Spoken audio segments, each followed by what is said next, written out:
Good morning. I'm Tom Kay. We're met today in the old Pioneer Woolen Mill in Salem. And if it was still going today, we would be over 120 years on this site manufacturing woolens, the first industry in Salem, Oregon.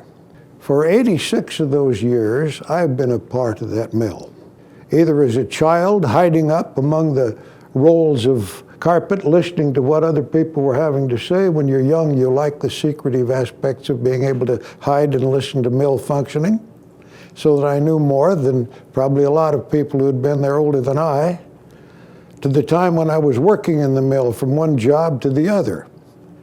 I'd hoped, of course, that this would be my career, that this was what I would be doing for a living. So my parents felt that it was probably proper for me to work in each of the departments, which I did for a good many years until the war broke out and I went away for a while.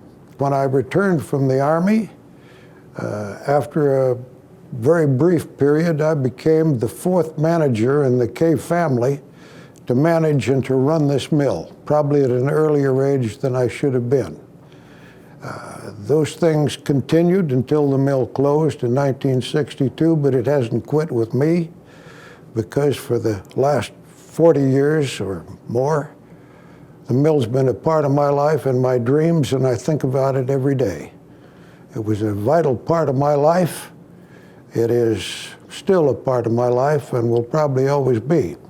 This is not going to be a lesson in manufacturing woolens or basic course in how these things were done, but rather to talk about how the world was 60 years ago in the world of industry. And the individuals that made it go here were quite a story in themselves. And as we travel through the mill, I'm going to talk about a couple of those folks a little bit, because we had some unusual people, capable people, and I might say that in the 10 years that I ran the mill, I really didn't have to be very capable myself, because the people who ran it and whose parents had run it and had done such a good job for so many years knew what they were doing. They were nice about it, and they didn't make me feel that I had any limitations, but I had to focus on promotion, on sales, on raw product purchasing, on financing. The mechanics of the mill were things that they were teaching me every day. The mill was here because in pioneer days, everybody had sheep, but they had nothing to do with their wool.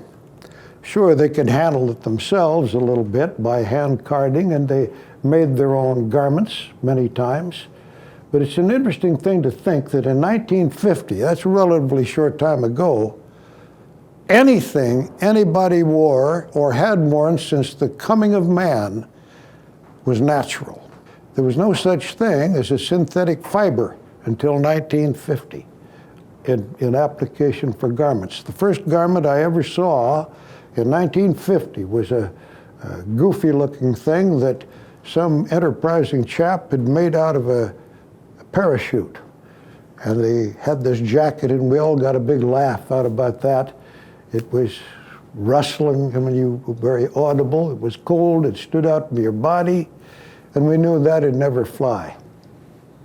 10 years later, there wasn't a woolen garment in J.C. Penney's, Sears, or Montgomery Ward nationally. Not one. Those things have changed, and wool has a certain application for fashion that hasn't been replaced.